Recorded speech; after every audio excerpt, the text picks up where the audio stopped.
Hi friends, আশা করি আপনারা ভালো আছেন। Welcome to my channel. 1493 সাল খ্রিস্টোফার কলম্বাস আমেরিকার প্রথম খোঁজ পাওয়ার পর তিনি দেশে ফিরছেন। স্পেনে ওনাকে নিয়ে একটা অত্যাধিক উন্মাদনা এসে গেছে যে খ্রিস্টোফার কলম্বাস একটি নতুন দেশ আবিষ্কার করেছেন। যখন ওনাকে স্পেনে একটা বিশাল বড় ভোজনালয়ে ভোজনের জন্য আহ্বান করা হয়েছে, ওনাকে সেখানে অবশ্যই করা হবে, ফেলিসিটেট করা হবে। তো সেই মানে কি বলবো, in the course of felicitation যখন তিনি বসে আছেন, একজন ব্যক্তি তিনি বিদ্রূপ করে বললেন, খ্রিস্টোফার কলম্বাস আর কী করেছেন? ওনার জাহাজ ছিল, উনি বিত্তবান, যে কোনোভাবে সমুদ্রের দিকে গেলে একটা জায়গায় লাগবে, সেই হিসেবে ওনার মনে হয়েছে এটা একটা দেশ, সেই দেশে উনি দেখে এসছেন। এটা আমি হলেও করতে পারতাম, আমার জায়গা থাকলেও আমি করতে পারতাম, এটা কোনো কিছু ক্রেডিটের নয়। তখন খ্রিস্টোফার কলম্বাস ওনার ভোজনে যে দেওয়া ছিল একটি সেদ্ধ ডিম নিয়ে বলছেন, আচ্ছা আপনাদের মধ্যে এই সেদ্ধ ডিমটা এই টেবিলের উপরে কেউ সোজা করে রাখতে পারবেন? সবাই চমকে গেল যে খ্রিস্টোফার কলম্বাস কথা বলছেন কেন। অনেকে চেষ্টা করলো, কেউ কিন্তু পারলেন না। তখন সেই ব্যক্তিটি বলল, আপনি পারবেন? তো কলম্বাস বলল, হ্যাঁ আমি অবশ্যই পারবো। তিনি কী করলেন, শেষের দিকটাকে আস্তে আস্তে আস্তে আস্তে চাপ দিলেন, চাপার পরে থেতলে গেল, চওড়া হলো মুখটা, তারপরে ডিমটা খুব সহজেই বসে গেল। তখন সবাই বলছে এটা তো আমরাও করতে পারি।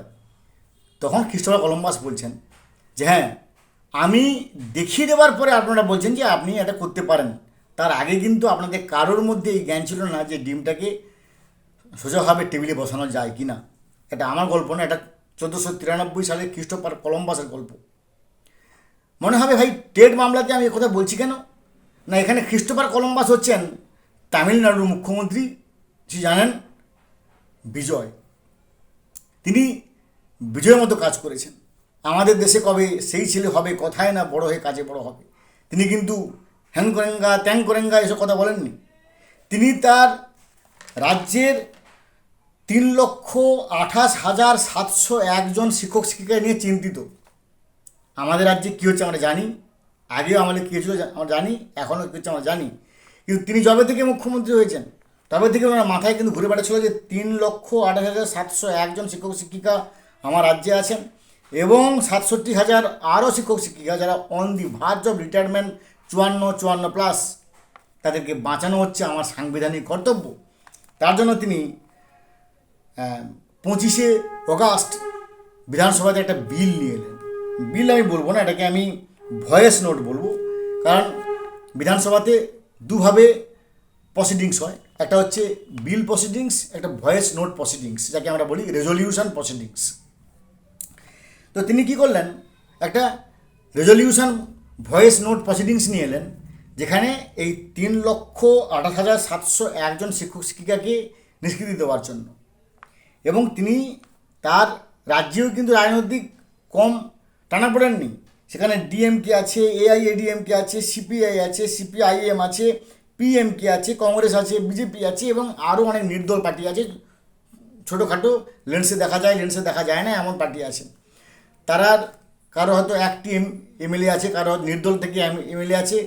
সে 234টি এমএলএ সিট বিশিষ্ট এই তামিলনাড়ু বিধানসভাতে 234 জনই এই যে টেট থেকে নিষ্কৃতি দেওয়ার ভয়েস নোট রেজলিউশন, তিনি একটা কোনো মন্তব্য না করে, কোনো ডিসকাশান, কোনো ক্রস ডিসকাশান, কোনো জিরো আওয়ার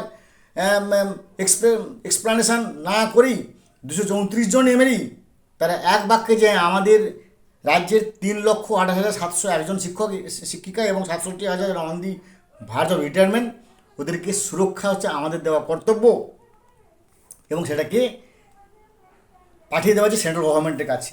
যেখানে 3টি আর্জ নিয়ে, যে হচ্ছে পার্মানেন্ট এক্সামশান আমাদের বিধানসভা নিয়েছে, এটাকে কেন্দ্রতে পারমিশন করা হোক বা অনুমতি দেওয়া হোক, এবং 23 নম্বর যে সেকশন, যেটা হচ্ছে আমাদের কাছে অভিশাপ।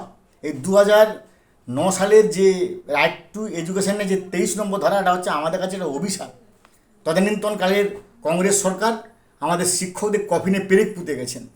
জেনারেলের মস্তিষ্ক প্রসূত এই বুদ্ধি আমাদের আজকে যন্ত্রণার যতুগৃহে ফেলে দিয়েছে। যাই হোক, তো এটাকে অ্যামেন্ড করতে হবে এবং এনসিটিকে নোটিশ করতে হবে, যাতে তারা বাধ্য হন বা তাদেরকে ডাইরেকশান পেয়ে তারা নোটিফিকেশান করেন বা সার্কুলার করেন এই বিষয়ে, যাতে কিনা পার্মানেন্টলি এক্সামশান দেওয়া হয়। তো এইটি তামিলনাড়ু বিধানসভা থেকে গিয়েছে সেন্ট্রাল কাছে। সেন্ট্রাল কিন্তু এটাকে অ্যাপ্রুভ করতে বাধ্য, কারণ যতটুকু আমার জানা আছে, যদি কোনো রাজ্য বিধানসভা কোনো ধরুন একজনও তা থাকে অপোজিশান, যেমন আমি বলছি আমাদের পশ্চিমবঙ্গে গুন্ডা দমন আইন, যেখানে কিন্তু তার বেশ কিছু এমএলএ তার পক্ষে আছে, বেশ কিছু এমএলএ তার বিপক্ষে আছে। আবার পশ্চিমবঙ্গকে বাংলা করার যে একটা আইন, মানে যে বিল, সেখানে কিন্তু বেশ কিছু পক্ষে আছে, বেশ কিছু বিপক্ষে আছে। এগুলোকে কিন্তু রাষ্ট্রপতি সম্মতি দিতে পারেন, না দিতে পারেন। কিন্তু তামিলনাড়ুর 25শে আগস্ট 2026 এই যে 234 জন MLA supported voice note resolution, এখানে 234 জনেরই সাপোর্ট আছে। ফলে এটার নাম হচ্ছে আনঅ্যানিমাস রেজলিউশন। এটাকে কিন্তু ভারত সরকারকে অবশ্যই গ্র্যান্ট করতে বাধ্য হবে, যদি কিনা যতটুকু আমার আছে। এবার এরপরে অনেক ক্লজ থাকে, সাব ক্লজ থাকে, অনেক নানা রকম আইন আছে, আইনে ফাঁকও আছে। কিন্তু আমি স্বাভাবিক দৃষ্টিভঙ্গিতে বললাম যে যখনই কোনো বিধানসভার কোনো বিল আনঅ্যানিমাসলি পাস হয়, যে একজনও বিপক্ষে নেই, তা সেই কিন্তু আইনটাকে মনে করা হয় যে এটা হচ্ছে ওই রাজ্যের প্রাণকেন্দ্র। তাহলে ওই রাজ্যের প্রাণকেন্দ্রের উপর কখনও সেন্ট্রাল গভর্নমেন্ট কাঁচি বা ছুরি চালাতে পারে না। তাই মানে এটাকে গ্র্যান্ট করতে হবে। আর যদি একটা রাজ্য এটাকে গ্র্যান্ট পেয়ে যায়, তাহলে বাকি রাজ্যগুলো কিন্তু অবশ্যই এই পথই অবলম্বন করবে, যে পথ তামিলনাড়ুর মুখ্যমন্ত্রী মহোদয় এই আমাদের দেশে কবে সেই ছেলে হবে, কথায় না বড় হয়ে কাজে বড় হবে, তিনি এই সিদ্ধান্ত নিয়েছেন। তিনি এই যে লিগেল সেলের সঙ্গে আলোচনা করে এই যে একটা নিষ্কৃতি দেওয়ার পথ একটা বাতলেছেন, এটাকে নিঃসন্দেহে ভালো হবে।